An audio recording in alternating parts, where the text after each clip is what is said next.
¿Estás realmente lleno del Espíritu? Cuando empezaba mi vida cristiana, un hermano de la iglesia me preguntó si había sido lleno del Espíritu Santo. En aquel momento no sabía muy bien cómo responder a esa pregunta. Ahora sé que la Biblia me dice todo lo que necesito saber sobre la llenura del Espíritu. Hagamos y respondamos tres preguntas de la Biblia sobre la llenura del Espíritu. ¿Quién en las Escrituras está lleno del Espíritu? ¿Qué significa realmente esta expresión? ¿Y cómo puedo buscar y experimentar esta llenura del Espíritu? ¿Quién? La llenura del Espíritu aparece con frecuencia en la descripción de los creyentes en Hechos. En diversos momentos de su vida cristiana, se nos dice que los creyentes el día del Pentecostés, todos fueron llenos del Espíritu Santo. Hechos 2:4. Cuando Pedro responde con valentía a los líderes de Jerusalén que lo han desafiado por su predicación en esa ciudad, él está lleno del Espíritu Santo. Hechos 4:8. Más adelante en ese capítulo los creyentes oran a Dios y todos fueron llenos del Espíritu Santo y hablaban la palabra de Dios con valor. Hechos 4:31. A continuación se nos dice en dos ocasiones que Pablo está lleno del Espíritu Santo. Hechos 9:17 y 13:9.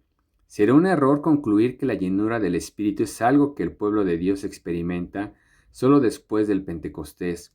Lucas nos dice que Juan el Bautista estaba lleno del Espíritu Santo. Lucas 1:15. Elizabeth y Zacarías, los padres de Juan el Bautista, también estaban llenos del Espíritu Santo. Versículos 41 y 67. Todo esto ocurrió antes del Pentecostés. Tampoco podemos afirmar que la llenura del Espíritu se limite a los creyentes que vivían en los días de los apóstoles. Al escribir a los Efesios, Pablo exhorta a la iglesia a que sean llenos del Espíritu, Efesios 5:18. Cuando leemos los versículos previos y siguientes, no vemos nada en ellos que sea exclusivo de la generación apostólica. Este mandato, al igual que los que lo preceden y lo siguen, pertenecen a la iglesia de todas las épocas. Los cristianos de hoy deben de ser llenos del Espíritu. Esta expresión, por tanto, no se refiere únicamente a los apóstoles de la iglesia como Pedro o Pablo, se refiere a todo tipo de creyentes. Ver Hechos 2:4, 4:31 y Efesios 5:18. Tampoco describe una bendición especial o superior que pertenezca únicamente a los cristianos maduros o consagrados. La llenura del Espíritu es algo que experimentó toda la iglesia de Jerusalén, Hechos 2:4 y 4:31. Es algo que Pablo espera que cada creyente de Éfeso procure y presuntamente alcance, Efesios 5:18. Sin embargo, en las Escrituras surge una limitación importante y bíblica. Se dice que solo los cristianos están llenos del Espíritu. Esto quiere decir que solo aquellos en quienes mora el Espíritu, solo aquellos en quienes mora el Espíritu, Romanos 8, 9, 11, Efesios 3, 16, pueden estar llenos del Espíritu. ¿Qué significa esto? La llenura del Espíritu consiste en el equipamiento continuo que el Espíritu da al cristiano con la gracia necesaria para obedecer los mandamientos de Dios. Cuando se dice que Juan el Bautista, Pedro y Pablo están llenos del Espíritu, es una relación con la tarea que Dios les ha asignado, es decir, proclamar su palabra en Hechos 4:31. Los creyentes llenos del Espíritu hablaban la palabra de Dios con valor. El trasfondo de esta afirmación es el mandato de Jesús en Hechos 1:8, de dar testimonio de Él. Cuando el Espíritu desciende con poder el día del Pentecostés, los creyentes son llenos del Espíritu Santo y comienzan a hablar en otros idiomas, según el Espíritu les da habilidad para expresarse. Hechos 2:4. Están hablando de las maravillas de Dios, versículo 11, es decir, las obras redentoras de Dios en Cristo. La iglesia está dando testimonio de Cristo en Jerusalén. La constante en estos pasajes es que la llenura del Espíritu siempre tiene en mente el mismo propósito u objetivo, el cumplimiento de los mandamientos que Dios ha dado a su pueblo.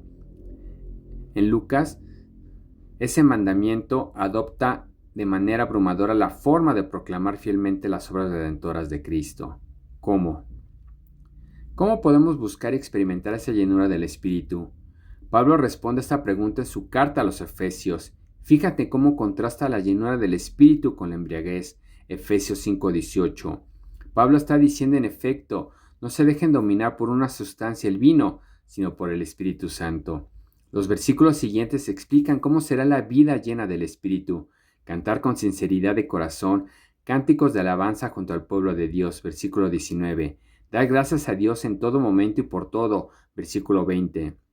Y vivir de acuerdo con el modelo relacional que Dios ha establecido para su pueblo, tanto en el hogar como en la iglesia, Efesios 5:21 y 6 al 9. La carta similar de Pablo a los colosenses nos ayuda a ver el principio que hay detrás de estos diversos mandamientos, de forma paralela al pasaje en el que Pablo dice a los efesios que se llenen del Espíritu.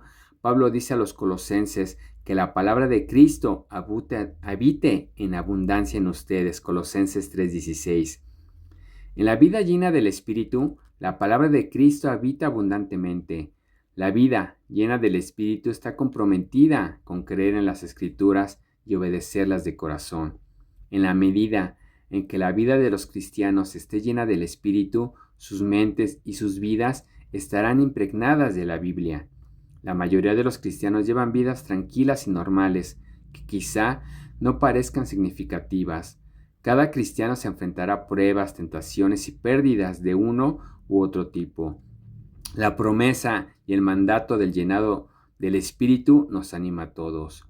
Tenemos el Espíritu de Cristo que nos capacita para hacer lo que no podremos hacer con nuestras propias fuerzas, agradar a nuestro Salvador cumpliendo sus mandamientos, ya sea que el mañana sea un día normal o difícil, o ambas cosas.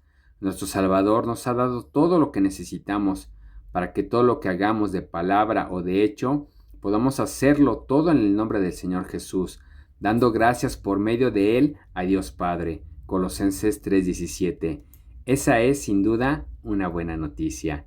Gracias, que Dios los bendiga. Hasta la próxima.